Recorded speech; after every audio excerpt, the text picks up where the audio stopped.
Welcome to In Conversation, a space where we explore career journeys, workplace culture, and professional insights. This is the office edition, where we dive into the dynamics of workspaces from payroll and HR practices to leadership, employer employee relations, and personal growth in the workplace. Today, we are joined by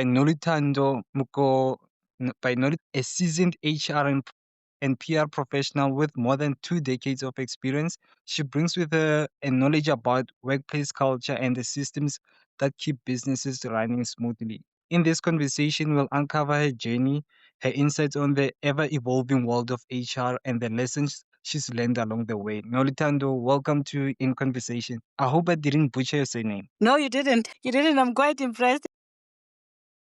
Yeah, because I wasn't sure if I was going to get it right. Sorry, how do you pronounce it? Mgotyibana. Okay. So I want us to start at the beginning, before you entered the workplace. Could you please tell us what you studied and why you decided to study that? Okay.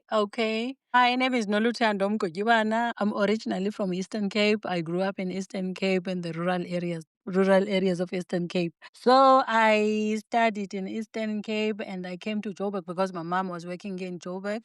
I came to Joburg in 1999 when I had passed my grade 10 at the time, which was standard 8. I came to Joburg. When I got to Joburg, I continued with my studies. And then with the anticipation that I was going to study law, because my first love was to study LLB. And then when I finished my matric, I went to UNISA. I did my undergrad, my like a bridging course, because my matric was not that great. So I had to do a bridging course. I did the bridging course and then I did my first year in law.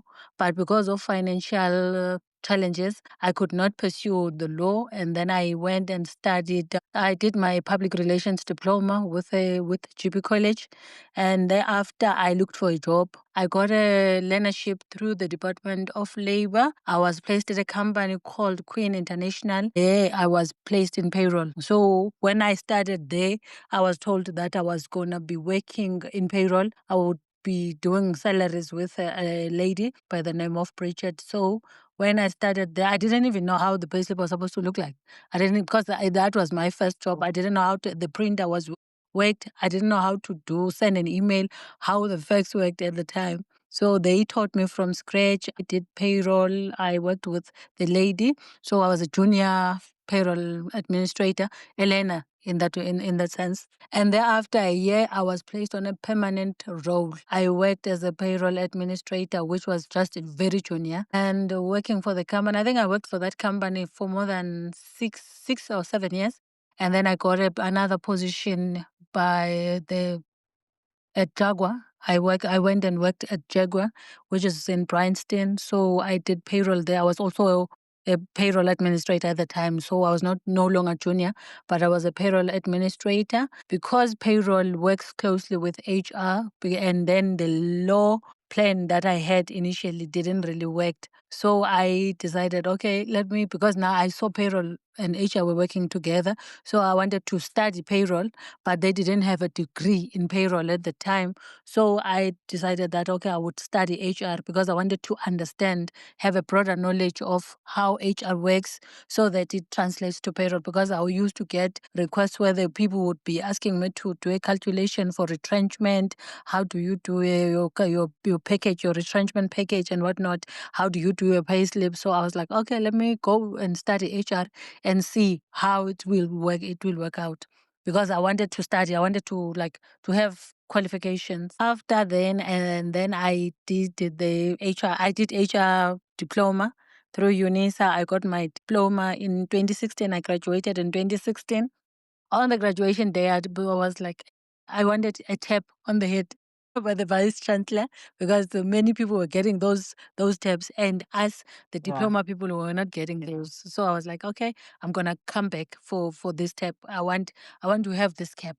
And then I worked for, I think I worked for too many companies. I can't even remember. And then when I was working for HR Talk, which specializes in HR and payroll, I went and told my boss, John T, that I wanted to learn HR. So there's a lady that I used to work with. Nosisa Sibanda. So I was shadowing her. I was her more like her the person that would go with her when she goes to see clients because it's an HR consultancy firm. So I would go with Nosisa and then with Wellen, working with Nosisa, seeing how she does HR. And then the company was like, okay, because when I approached my boss, Nikki, I told her that I wanted to do my BTech in human resource diploma. And she told me that no, it wouldn't really have that much of a volume. So she Okay. suggested that maybe I must just do my BCom. I went and registered my BCom. The company was paying for me. I worked while studying. It was very challenging, but it was something that I wanted to do. So I did that, and then I left. I left HR Talk to work for another company in the Val, Tongat in Crane. I think they call it in Crane now. So when I was working for them, I was told that they only fund the studies once you have certain number of years with the company because I only started with the company in 2020. So I told them that, okay, I was paying for myself then when I was working for them up until I got another job. I was referred to by another guy that I used to stay in the same complex with. They referred me to the company that I work for now. When I got there, I told my boss that I'm currently doing my BCom in HR. Would you be keen to fund my studies? And then they said, by all means, they funded my studies. I did my BCom and finished last year. And then when I finished, my boss asked, am I going to be doing afterwards? I told him that I wanted to do the plan is for me to do masters. So he said, okay, we'll pay for your honors and then we'll see how it goes with your masters. But for now, I'm currently doing my honors with the University of Johannesburg. That's how my career in payroll in HR started. So you've built a strong academic foundation in human resources and are currently pursuing further studies. How has your academic Yes, I journey shaped am. your professional approach in HR and payroll? My academic journey has given me both a structure and perspective. So, formal studies have provided me with a theoretical grounding to understand labor law, to understand organizational behavior and compliance for payroll.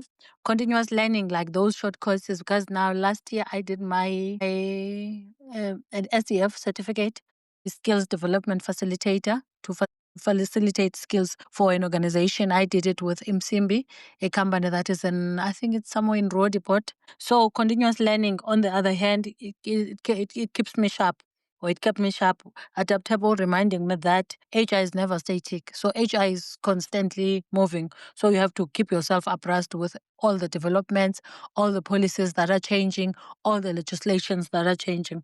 So it has shaped my approach to be data driven, compliant, but also to be centered, ensuring that policies and procedures are both legally and empathetic to accommodate people. So currently you work in HR, you work as a human resource capital management. No? Yes, I am responsible for both salaries as well as the HR of the company. So how does your day to day look like? Because I am so used to it, it's normal now. It's normal, except for the times whereby you're supposed to submit the information for your employment equity. You've got the skills development that you need to submit.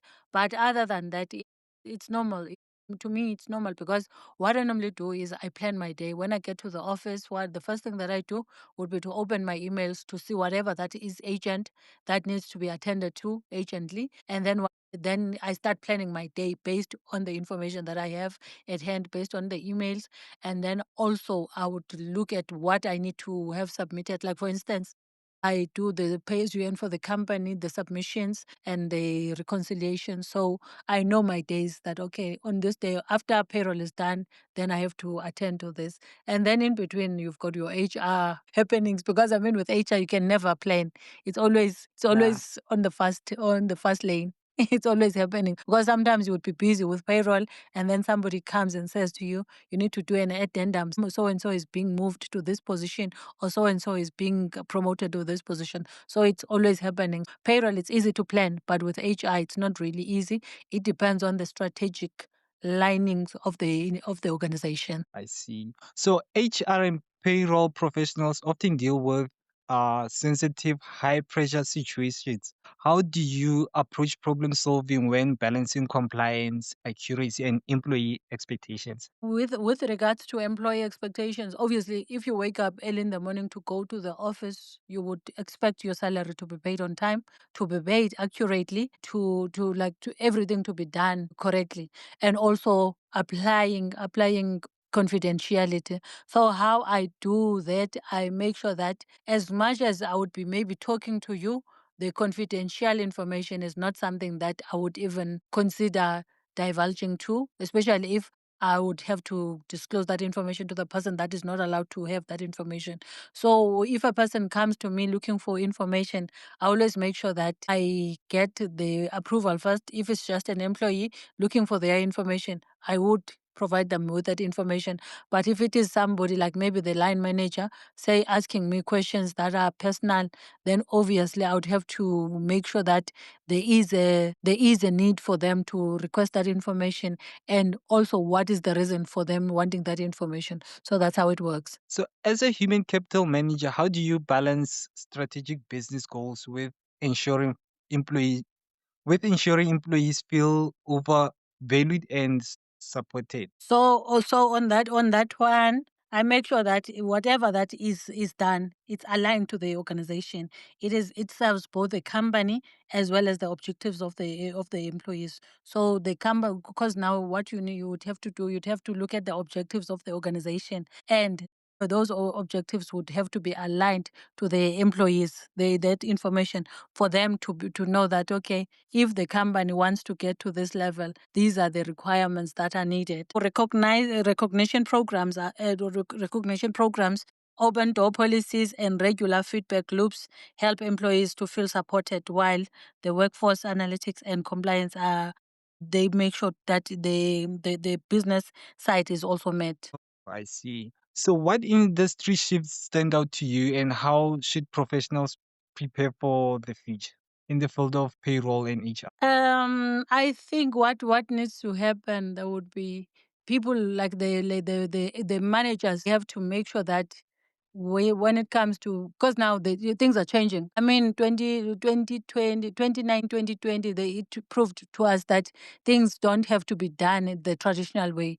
The traditional ways. So things are done. You have to move with the times. So there's AI tools that are there that enhance people's work. How we need to look at it, we need to look at it in the sense that the technology is not here to replace people, but to enhance how they do their work. So you need to be open minded to know that things are not, you cannot be stuck in one position where you'd say that no, this is not how we used to do it, but you need to try and incorporate enhancing people's abilities and capabilities. So, with the rise of AI, what role do you think human judgment and empathy will continue to play in the digital shift? Can you maybe rephrase the question? Sorry. Okay, I don't want to give you the wrong answer. so payroll and HR are increasingly automated. What role do you think human judgment and empathy will continue to play in this digital field? I think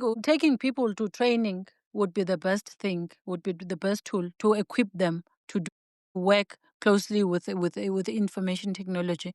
Because as much as we would like, because I mean, with technology, everything is changing. Like things are changing every day. So now, with AI being in place, you need to make sure that people are taken for training. They understand how the machines are supposed to work. Because there are jobs that used to be done by like maybe 5 people, but in this day and age, that job can be done by one person with the help of information technology. So you need to make sure that you keep your staff technologically savvy so that they are enhanced. They know what needs to be done, because they need to understand that technology is not there to replace anyone, but to help the people to do their work to the best of their abilities, or maybe do it timeously. Because now with using information technology, it would cut down on maybe the errors, the human errors, the human hand errors, and it would also maybe eliminate the time wasting, because now the job that would take you maybe like 5 hours to do,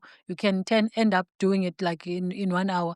The A practical example would be that there's a system that we currently using at the office, at the company that I work for now. If you get the information, you just use an Excel spreadsheet to populate the information. You extract the information and then you populate that information onto that software. It takes about like less than 5 minutes to populate that information, of which if I were to sit and capture the information, that would take me like maybe 2 or 3 days max to get that information into the system. So you need to embrace information technology and know that it's there to eliminate errors, also there to enhance your job performance. So if someone were to use ChatGPT on his work, would there be any penalties at work or something? Would they get into trouble for using ChatGPT? No, not necessarily, because it would depend on what they were trying to achieve by doing that. Because obviously, ChatGPT is something that you would use that would replace that. Obviously, if you don't want to do the work yourself, you get it to do it for you. But it would depend on what the person was trying to achieve. Because I mean, a person cannot get into trouble for maybe trying to get a document correct instead of like maybe for them to sit and think of the wording. If they use Chat GPT to help them to plan the work, or maybe to plan a document that they want to work with, then I don't see a problem why it wouldn't be allowed. Not unless if it's for school, of course, because for school, I mean, you're not allowed to use ChatGPT, but for work, you can use it as long as you use it responsibly. Oh, okay. So many HR practitioners struggle with bridging the gap between management and employees. What advice do you have for building trust and communication across levels? Communication across levels, it would depend. I think what is more important there, you need to know what you want to achieve, what you're trying to achieve. So with that being said, knowing exactly what is required, because the managers, the line managers, they like it when you speak their language. Also, the employees, they feel appreciated when they feel that they are listened to, they are appreciated, and they are noticed. So what is important is that each and every person must be taken, must be accounted for, like understood. Because I think what causes more maybe problems in many organizations, if an employee feels that they don't feel appreciated, or maybe they not listened to. So as managers, you need to make sure that you listen to your staff, you give them the reason why you want maybe something done this way, give them the platform to raise questions, raise concerns, raise any, like if they feel uncomfortable or maybe unsure. For you as a line, as a manager, you need to make sure that you iron all those, like the uncertainties, for a person to understand exactly what is required, why is it required. Because I think what is more important is understanding the why it has to be done. So the minute people understand why behind whatever change that has to be implemented, then you would get the buy-in from the employees. Okay. Having network problems. I'll continue now. Can you hear me? Hello, Noluthando. Hi, I'm here. Yeah, I was having network problems. I wasn't sure if you can hear me. Yes, I can hear you. Okay, so how do you manage the tension between being the voice of the employee and at the same time protecting the company's policy and compliance needs? Hello. Hello, can you hear me? I think I can you hear me? Yes, I can. Yeah. I'll repeat the question again. Okay. How do you manage Yes. the tension between being the voice of the employee and at the same time protecting the company's policy and compliance needs? I think the answer would be similar to the one that I just gave now. As long as people understand. I think I once went for a training, for a she rep training course. What I understood there, like the guy that was training us gave us a practical example, which was very informative, because he said what is more important is the approach, how you approach a person. How you approach a person, it can resolve too many problems for you. Because if you go to a person with the thought that okay, because now you've got this authority over them, then it would create problems for you, of which if you approach them, your approach is in a very understanding manner, and also you give the person a platform to for them to voice their concerns, or to voice their what they think, then it would iron many things out. Because I mean, if you give the people the platform to raise their concerns, to like maybe to come up with their ideas, I think it really does help. because as much as you would want to apply the policies of the company and make sure that they are abided by, you still have to respect the people. So, from your experience, what do you think South African companies are still getting wrong about payroll and HR culture, especially in how employees are treated? I think the one challenge that I can think of would be that employees when they see HR, because how people put like how they perceive an HR person, they've got that tendency that if you are an HR person, obviously you are here to discipline me.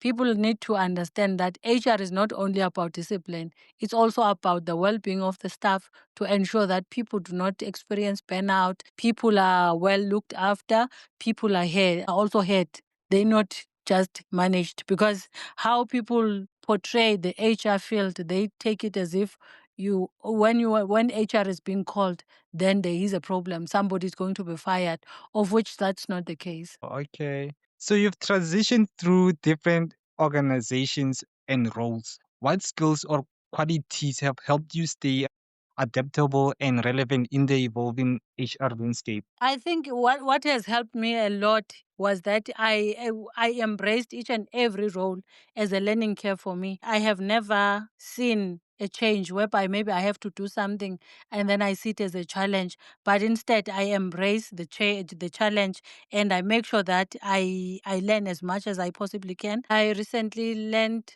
working on SEP. When I joined a company in the Val, I had to learn the system. So with me learning the systems, it helps me because I think it's giving me the growth that I'm looking for. Because each and every time when I move from one company to the next, I need to make sure that when I get to that company, I learn as much as I possibly can, and I take that information with me. It helps me as a person. Not to look at maybe where there's a change, then you feel the change that is going to be against you. A change is good. A change is as good as a holiday. So it helps for you to, like, if you embrace the change and you also embrace the growth, and know that if you learn, you have to learn a new system, or maybe you have to meet up with other new people, you embrace that as growth for it to help you. For young professionals entering HR or payroll, what practical hacks or shortcuts have saved you time and improved efficiency in your daily work? I think having Excel spreadsheets, because I use templates to do most of my work. So I've got templates like the one that I just explained now, that you take the template and you populate the information in less than 5 minutes, is already there. So by the use of templates, you can finish the system. You've got your checklist. You know that, okay, if you appoint a new person, you know that these are the documents that are required for compliance, like for your employment equity, because there's a document we call AEEA1, which is for a person to disclose if they are black, whatever race, or you disclose your race, you disclose your ability or disability, you disclose any reasonable accommodation if there's a need. So you need to have checklists where you would know that, okay, if a new person is being onboarded in the company, these are the documents that you would need. And also automation helps to eliminate errors, and it helps with saving time. Something that you would have taken, maybe it would have taken you like 5 hours to do, you can end up doing it in 30 in 5 minutes. And then the biggest, that is my strong, that was strong for me, was that if you work closely with the people that are close to you, like your IT people as well as your finance people, because those are the people that you would need. If you have to pay salaries, or else you have to structure salaries, you need your finance people. If you need any reports that maybe are not currently on the system, your IT guys are your go-to people. That's what helps me. You've managed to build a long, impactful career while continuing your studies. What drives your persistence, and what advice would you give to professionals who want to grow but feel stuck? What drives me in my career and my eagerness to learn is the belief that growth never stops. You have to grow. You can grow as much as possible if you want to. And every qualification or skills that I've pursued, it has opened a new door for me, and it has also helped to sharpen my confidence. So with most of my learning, because I'm sometimes, I mean, as much as the school learning, it would help you with the theory, but also you need the practical information to help you to do the work. And then for young professionals for professionals who feel that they are stuck, my advice would be that they start small, or maybe register for a small course, or get a mentorship, or do what you love. Or maybe, and it's never too late to learn a new skill. It's never too late to go to school if it is something that you always wanted to. There's a lady that I loved listening to, Metro FM. I listened to this on this day. Then this lady was saying she's busy. I think she's 50 something. She's 50 something. She's busy writing her matric for the fourth time now. And she's very confident that she will finish. So I think the minute you decide to do something, rather go for it. Do not postpone it for tomorrow. And movement, no matter how small it is, it creates momentum. And momentum is for bigger opportunities.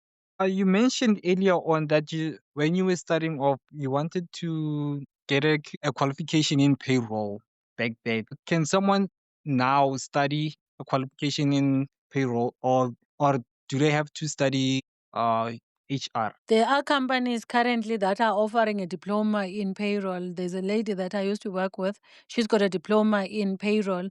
I'm not too sure though if I'm not too sure what NQF level that diploma is, but I just know of a diploma in payroll. There are companies now that are offering it. And Demlin, because I did my certificate with Demlin, so they also offer certificates.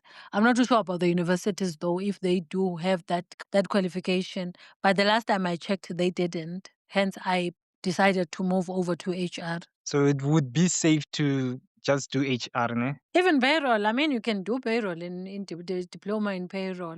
Because there are companies, SAPA, I think SAPA, SAPA, they offer payroll diplomas. I'm not too sure up to what level you can go with it. Because now payroll is changing.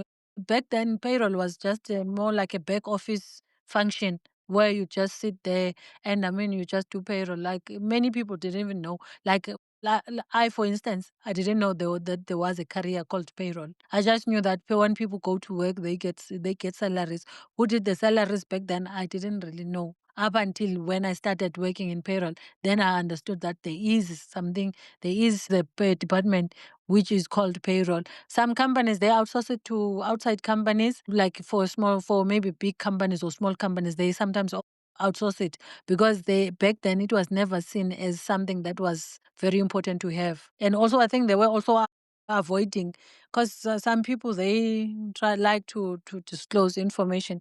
I think in most cases they were trying to avoid people working in the same company knowing that so and so is getting this much salary, Tshepiso this is how much is getting. So I think that was what the companies were avoiding back then. With over 20 years of payroll experience, what have been some defining moments in your career that influenced the leader you are today? So what I think has helped me personally was the eagerness to learn, because I've always wanted to learn. As I mentioned earlier, that the initial plan was for me to study LLB, and then I used to watch those movies, anything that had law. That was involving law, I used to watch it. So I had that eagerness to learn up until today. So I think with learning, because it helps me to understand, I get to experience how other people perceive some situations, whereby maybe I would have like maybe looked at the situation differently.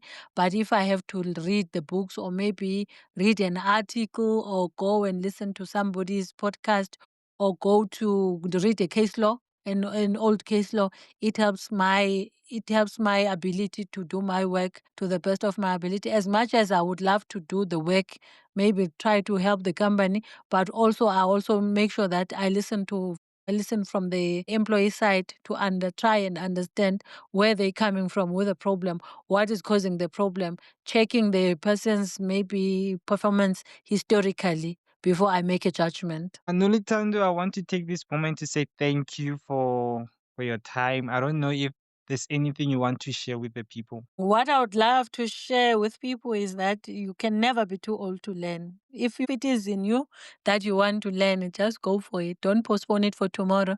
Just go for it. So, the plan for me, I have been telling myself that I want to graduate in masters. I want to do my masters, which is the plan that I'm planning to do before I turn 50, which is going to be very soon. I want to go as far as level 9, and then level 10, only God will decide whether I get to doctorate level. But for now, I'm aiming for masters. Thank you. About career wise, what are you aiming for? I have a small company that I registered in 2021. It's called North Consulting, NOTH Consulting. It's an HR consulting firm. What we do, we specialize in HR, like here assistance. If a person has to go to CCMA, be it a company or an employee or an ex-employee, assist. Guiding and assisting, maybe with the representation also. So the company hasn't been that functioning because I have a 9 to 5. The plan for me would be to run my company successfully one day. So that's my end goal, to ensure that my company is off the ground. Okay, congrats on starting a new company, and we wish you all the best with Thank you. your academic journey too.